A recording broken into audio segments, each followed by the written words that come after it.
STV news आवाज़ बुलंदियों तक। खबर आजमगढ़ जनपद से है। नजमा हॉस्पिटल में आग नहीं, जागरूकता फैली। जी हां, मॉकड्रिल से सीखी सुरक्षा की बारीकियां। नजमा हॉस्पिटल आजमगढ़ में आज फायर सेफ्टी मॉकड्रिल एवं जागरूकता कार्यक्रम का आयोजन सफलतापूर्वक किया गया।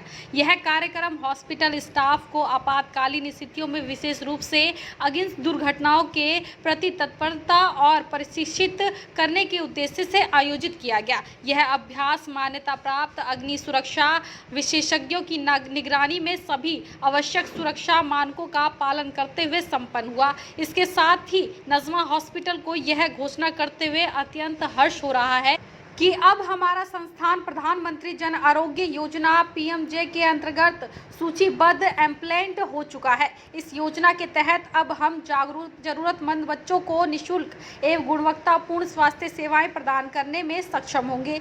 नजमा हॉस्पिटल सदैव सुरक्षा, सेवा एवं सामाजिक उत्तरदायित्व के मूल सिद्धांतों के साथ कार्य करता आ रहा है। आज के यह दोनों प्रयास फायर सेफ्टी प्रशिक्षण और PMJY से सूचीबद्ध और हमारे संस्था के संग्राम, विकास को और जन कल्याण की प्रतिबद्धता को दर्शाते हैं। डॉक्टर जोरार अहमद, निदेशक नजमा अस्पताल, doctor Abdul Imtiaz, doctor Noor Bano, Mohammed Sadiq Shaikh, manager Najma hospital, doctor Abdul Rahman, doctor Abdullah Khan, doctor Faiz Alam, doctor Mohsin Khan आदि लोग उपस्थित रहे। आप देख रहे थे STV न्यूज़ 24, संवाददाता पूनम चौधरी की खास रिपोर्ट। समझने का तरीका या ईंधन बता दो या ऑक्सीजन बता दो या तापमान बता दो, सारा का। ठीक है, थैंक यू। बंद कर दो भाई।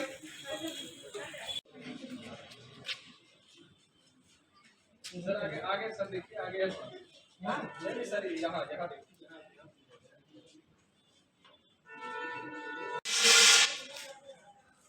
और एक इसलिए हम थोड़ा हर चीज के पाउडर ऊपर जाएंगे भाई, है ना, तो कपड़े की चिंता नहीं करेंगे। जाने का प्रक्रिया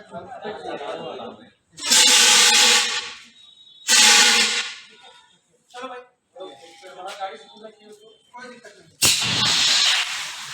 आपको क्या बताया मैंने, अगर पानी नहीं डाले, अभी मैंने उदाहरण आपको बताया कि अगर हमारे पास पानी नहीं है तो भी हम ऑक्सीजन कट करके बुझा सकते हैं। किसी चीज से, कपड़े से उसको भिगा के, पीट के, डंडे हरे पत्तेदार टहनी से पीट के, या तो कुछ ईंधन को हटा, जैसे एक मंडई का गांव है ना, पूरा गांव मंडई का है और हवा का फ्लो एक आगे वाली मंडई में आग लगी और पूरे गांव को बचाना, क्या करेंगे? क्या करेंगे? एक अगर बीच से मंडई को हटा दी जाए तो क्या पूरा गांव जलेगा? यहाँ पे क्या हटाया हमने? ईंधन। क्या हटाया? है ना? आपने कोई इक्विपमेंट यूज किया? आपने कोई फायर सोर्स यूज किया? नहीं ना।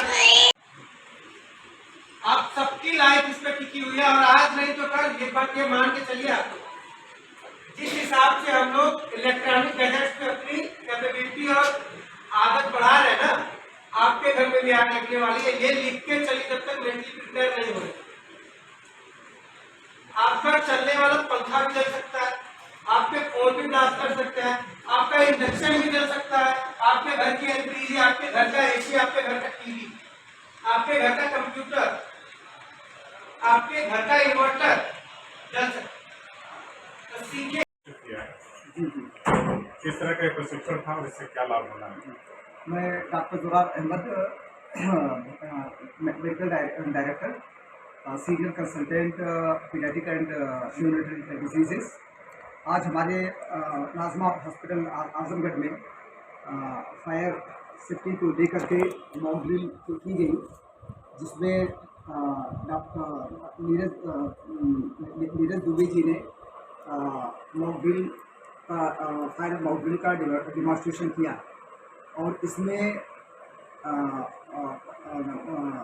नीरज दुबे साहब ने बताया कि फायर कितनी तरह की होती है और इस फायर को किस टाइप की फायर है उसको बुझाने के लिए कौन कौन सा इक्विपमेंट हमें कब कब यूज़ करना है।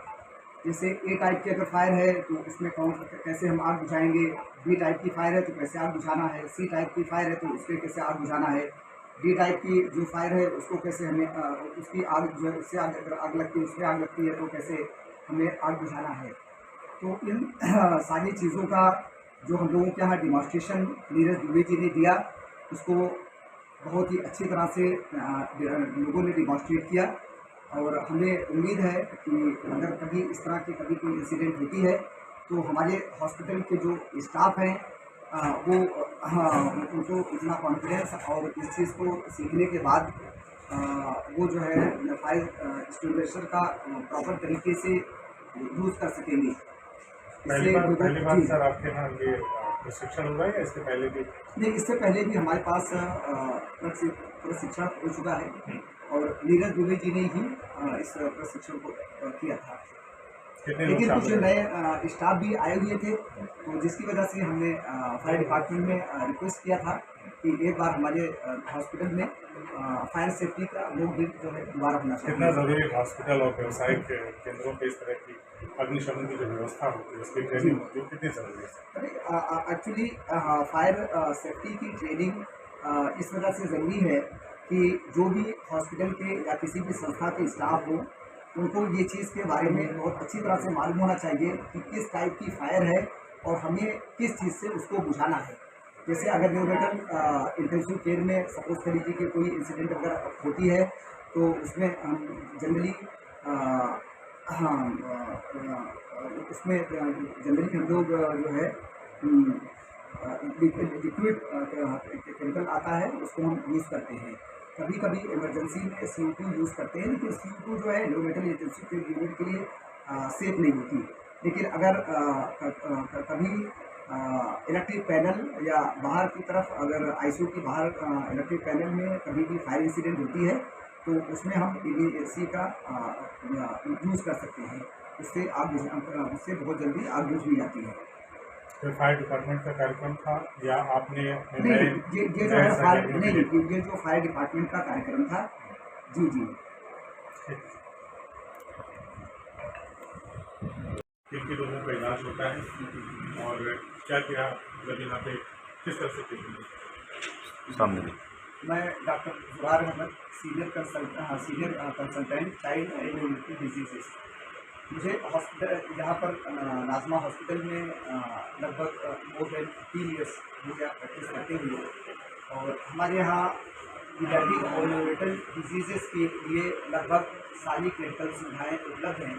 और यहाँ पर हम लोग जो है 3 डॉक्टर्स हैं। डॉक्टर अब्दुल्ला इम्तियाज़ पीडियाट्रिशियन है, डॉक्टर जफर खालिद पीडियाट्रिशियन है, मैं हूँ डॉक्टर जुरार अहमद और कुछ हमारे और भी RMO हैं।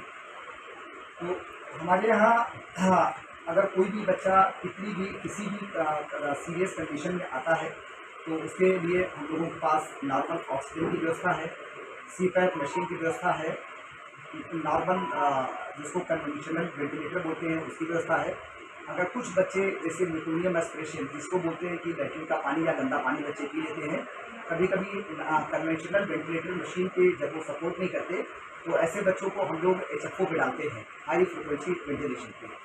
पहले हाई फ्रिक्वेंसी वेंटिलेशन ना होने की वजह से काफ़ी बच्चों को हमें आगे रिफर करना पड़ता था और आमदा में कभी कभी ऐसे बच्चे इतना सीरियस हो जाते थे कि जिस सेंटर पे पहुँचते थे वहाँ पर उनका बचना लगभग असंभव होता था। तो इस वजह से हम लोगों ने HFO वेंटिलेटर की भी व्यवस्था कर रखा है। अभी कुछ दिनों लगभग दो महीने पहले हम लोगों का हॉस्पिटल आयुष्मान प्रधानमंत्री योजना से इम्पैनलमेंट हो गया है और इससे हम उन बच्चों के जिनके परिवार वालों के पास आयुष्मान कार्ड है उनका इलाज फ्री में कर सकते हैं। तो निःशुल्क स्वास्थ्य सेवाएं आयुष्मान कार्ड होल्डर जो भी फैमिली है उनका इलाज करते हैं और जो भी पुअर फैमिली से जो भी जिन लोगों के पास पहले आयुष्मान कार्ड नहीं था वो लोग कभी कभी निराश होकर के हमारे हॉस्पिटल से चले जाते थे कि डॉक्टर साहब 10 साल से तो हमारे बच्चे का इलाज आप ही कर रहे हैं लेकिन आपके पास आयुष्मान कार्ड आयुष्मान इम्प्लीमेंट ना होने की वजह से आज हम आपके पास इलाज नहीं कर पा रहे हैं। लेकिन इस बात के लिए हमें बहुत खुशी है कि हमारा हॉस्पिटल आयुष्मान योजना से इम्प्लीमेंट हो गया है और